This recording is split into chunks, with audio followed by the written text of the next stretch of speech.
¿Cómo están? Vamos a orar con el fondo de los chicos jugando. ¿Qué es el fondo de la escuela? Padre nuestro que estás en los cielos, santificado sea tu nombre. Gracias, Señor, por tu amor, porque nos hiciste hijos tuyos por la obra de Cristo y también nos da la oportunidad de servirte en el ministerio de la escuela. Señor, crea en nosotros un espíritu de renovación permanente, una renovación interior, espiritual y una renovación laboral, que estemos dispuestos a romper los esquemas para hacer cada día mejor la tarea que tú nos encomendaste, de llevar almas a los pies de Cristo, de presentar a Cristo como único y suficiente Salvador. Te amamos y queremos honrarte. Límpianos con la sangre preciosa de Cristo. En el nombre del Señor Jesús. Amén. ¿Cómo están? Voy a parafrasear una expresión de Hans Kung. Una escuela que planta sus tiendas sin la búsqueda constante de nuevos horizontes, sin la apertura continua de nuevos caminos, no está siendo fiel a su llamamiento. Debemos rebajar nuestro anhelo de certeza, aceptar lo arriesgado y vivir improvisando y experimentando. El hombre por naturaleza es rutinario, no quiere salir de su esquema y eso se traslada al docente. Los maestros son homeostáticos, están bien, siguen un ritmo común, un ritmo regular. Entrar, salir, hacer el recreo, preparar la clase y, si es posible, repetir la planificación del año pasado o de hace varios años. Es como con las palabras de Pedro al Señor Jesús en el monte de la Transfiguración. Bien es que estemos aquí. Bien es que estemos así. No. El Señor le dice, no. Vamos abajo porque hay que trabajar. En ese caso había que liberar del demonio a un muchacho, pero no era el lugar, la comodidad, el estatismo, el mantenerse. Había que seguir caminando por los caminos de Jerusalén para mostrar al Señor Jesucristo, para que Cristo hiciera su obra. Y nuestro trabajo es seguir caminando para mostrar a Cristo, para predicar el Evangelio. A veces parece que el lema nuestro es no hagan olas, quédense quietos. No. Uy, ¿qué se le ocurre siempre a algo nuevo? El presente tiempo nos sacó de esa tranquilidad y rutina y nos hace ver nuevas necesidades, nuevas estrategias que dan origen a nuevos caminos y a un constante cambio. Repito, debemos rebajar nuestro anhelo de certeza, aceptar lo arriesgado y vivir improvisando y experimentando. Estar dispuestos a equivocarnos. Lo único que no tiene error es la palabra de Dios. Este libro bendito. Nosotros podemos equivocarnos permanentemente. No hay ningún problema. Corregimos. Vemos algunos ejemplos en la palabra de Dios. El primer ejemplo que les presento es Abraham. Estaba tranquilo y próspero en Ur de los Caldeos. Y de repente escucha la voz de Dios que le dice, vete de tu tierra y de tu parentela de la casa de tu padre a la tierra que te mostraré. No, Señor, estoy cómodo en Ur. No. Dice la palabra de Dios que le creyó a Dios y salió sin saber a dónde iba. ¿Cómo? ¿A dónde vas? No sé. No sé. Dios me dijo que salga y salgo, sin saber a dónde voy. ¿Se acuerdan de José? Claro que sí. Estaba cómodo. Era el hijo amado de su padre, era el hijo preferido, le había regalado esa vestimenta de colores. Y el padre le da una orden y él la obedece. Y obedecer esa orden llevó a una transformación de su vida, al pozo, a la venta, a los madianitas, a Egipto, a la cárcel, hasta que terminó explicándole a Faraón sus sueños. Y fue la gran autoridad en Egipto. ¿Lo pensó eso cuando estaba allí en Canaán, en la casa de su padre? No. ¿Lo pensó Abraham cuando estaba en Ur? No. ¿Qué decimos de Moisés?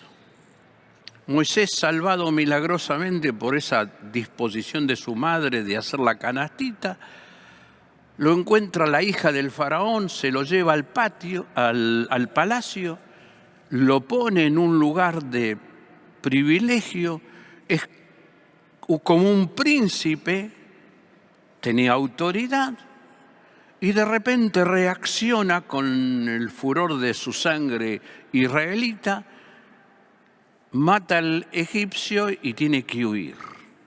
Y todo cambia. Y se va a vivir una vida pastoril. Y queda 40 años trabajando con su suegro Jetro allá en el desierto. Estaba tranquilo. Tenía 80 años. Otra vez otra cosa. Y ahí está la zarza, aparece la zarza y le dice Dios, quita la sandalia de tus pies porque el lugar que estás pisando es santo. Y le da el trabajo de sacar al pueblo de Israel. ¿Qué decimos de David? Estaba cuidando las ovejas, estaba tocando el arpa. Alguien le dijo el dulce cantor de Israel. Quizás estaba componiendo salmos. Quizás el Salmo 23, Jehová mi pastor, nada me faltará. Y lo llama a su padre y le dice, anda a ver a tus hermanos y llévales comida, están en el ejército, están peleando contra los filisteos. Y allá va David y al buscar a sus hermanos, su hermano dice, ¿qué haces acá, mocoso? Y se encuentra de repente con la imagen de Goliat y se enfrenta con Goliat en el nombre de Dios. Tú vienes a mí con espada, yo vengo a ti en el nombre de Jehová de los ejércitos. ¿Qué decir de Elías? Estaba cómodo y Dios lo manda a hablarle a Acab, casado con la infame Jezabel. Y le dice, mira acá, por tus pecados no va a llover hasta que yo diga. Y viene la sequía y él va al arroyo de Querit y se queda allí y se queda sin agua el arroyo, pero mientras está al lado del arroyo le dan de comer los cuervos. Y después va a Sarepta y le da de comer una viuda pobre que le quedaba solamente un puñado de harina y una gota de aceite. ¿Lo esperaba eso? No. El Dios de lo parece improvisado, pero con propósitos eternos.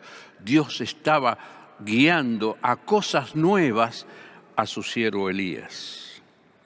¿Qué decir de Daniel? Era de los jóvenes más inteligentes de Israel. Va a Babilonia y es destacado y toma la decisión de no comer la comida del rey. Y todos los demás seguramente se burlan de él y sus amigos. Pero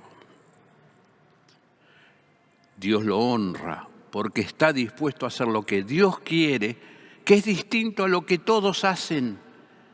Está dispuesto a hacer lo que Dios quiere y Dios lo bendice y lo pone en lugar alto. Y de sus amigos, de los 3 mozos hebreos, ¿qué podemos decir? Eran importantes, habían pasado a ocupar un lugar de autoridad. Y de repente se encuentran con la estatua que Nabucodonosor y le dicen, tenés que arrodillarte. No, no nos vamos a arrodillar. El Dios a quien servimos puede librarnos. Y si no nos libra, no te preocupes, no nos vamos a arrodillar. Y van al horno de fuego y el Señor se aparece con ellos y los protege. Están dispuestos a lo imprevisto, están dispuestos a pasar cualquier circunstancia, pero quieren honrar a Dios. ¿Qué decir de María, la bienaventurada Virgen María? Una sencilla adolescente allí en Nazaret, preparándose seguramente para el casamiento con José. Estaba anticipando ese momento y se le aparece Gabriel y le da la noticia de que su vida cambia radicalmente y de ser la prometida, no deja de serlo, de José, frena su proyecto porque va a ser la madre del Redentor. ¿Qué tal? Y va a caminar junto con José, mientras está José, pero junto con Jesús durante todo su ministerio, hasta acompañarle a la cruz. Estaba preparada, estaba pensando ella que iba a pasar eso, pero estaba dispuesta a todo lo que Dios permitiera, porque estaba al lado de su hijo, y ella sabía quién era el Redentor. Cuando el Señor Jesucristo empieza a buscar a sus amigos, a sus compañeros, a los que luego va a llamar apóstoles, se encuentra con Pedro, eran medios parientes, y están pescando, tienen un negocio, tienen una empresa, están cómodos. Seguramente vivirían con cierta comodidad. Y el Señor les dice, vengan en pos de mí, los voy a hacer pescadores de hombres. Iba a pasar lo mismo con Mateo, iba a pasar lo mismo con Natanael, iba a pasar lo mismo con Felipe. Están dispuestos a dejar todo para seguir a Jesús, a cambiar a lo que no esperaban, a lo que no entienden, a la sorpresa permanente, y luego lo van a ver al Señor actuando y haciendo milagros.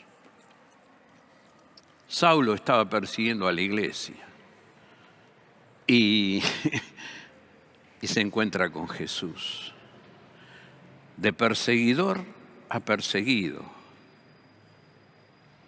de judío acérrimo a cristiano comprometido. Saulo. Pero luego Pablo, el apóstol, que era tan judío, que era tan conocedor de la ley, Dios le dice, vos te vas a dedicar a los gentiles, vas a hablar en presencia de reyes y vas a escribir. Tremendo. Pablo tremendo. Y en nuestro tiempo, o sea, más allá de la Escritura, ¿qué pensar de nuestro mentor, Juan Amós Comenio? Era el sencillo pastor de un grupo de creyentes moravos. Lo agarra la peste, le mata a la esposa, y Dios comienza a mostrarle a él una nueva manera de educar. Una manera de educar completamente distinta a la manera de educar de su tiempo, la escolástica, donde a los pibes se los fajaba, donde era solamente para varones, donde se menospreciaba a las mujeres. Y Comenio cambia radicalmente todo eso. Una educación renovadora, creativa, es lo que propone Comenio, con la base en la palabra de Dios. Y viniendo bien a nuestro tiempo y a nuestra casa, el donjo, como le decimos nosotros a papá, por ahí nunca lo vieron con esa pinta, era joven. Pero ya joven rompía moldes, ya joven trabajaba creativamente. Y yo sufría cada vez que él me llamaba a su oficina. Benito, vení. Y me decía, anoche no dormí. Y yo cuando no dormía me agarraba la cabeza. ¿Qué se te ocurrió? ¿Qué te parece esto o esta idea para poder evangelizar? Me acuerdo que una vez había conseguido unos fondos y fui ciudad por ciudad ofreciendo fondos para que las iglesias hicieran campañas de alfabetización.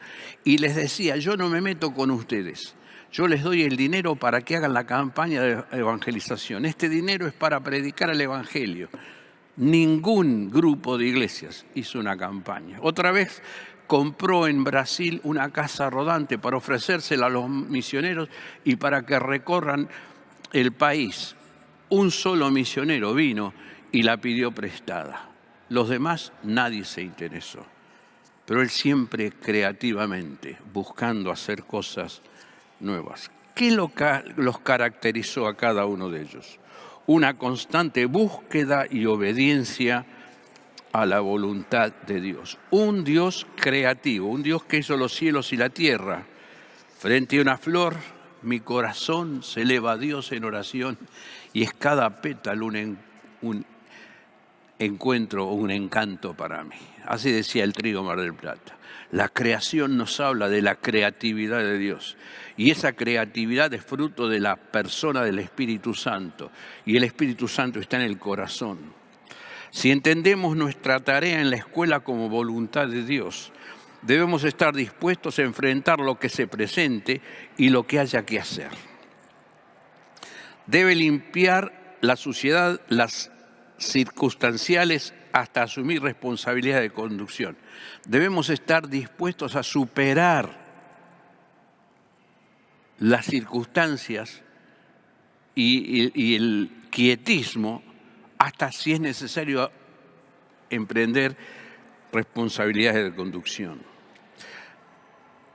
Debemos repetir lo hecho antes, pero debemos empezar con nuevas y creativas maneras de hacer la tarea educativa. Tomamos lo que es bueno de antes, pero pensamos nuevas y creativas maneras de hacer la tarea educativa. Siempre pensando de qué manera lo puedo hacer mejor, para que el niño pueda, los chicos y los jóvenes puedan comprender y para que el evangelio pueda ser predicado. Sin temor a equivocarnos, otra vez lo repito, vamos a equivocarnos, pero tenemos la asistencia del Espíritu Santo para enseñarnos a corregir. No os dejaré huérfanos, vendré a vosotros por el Espíritu Santo.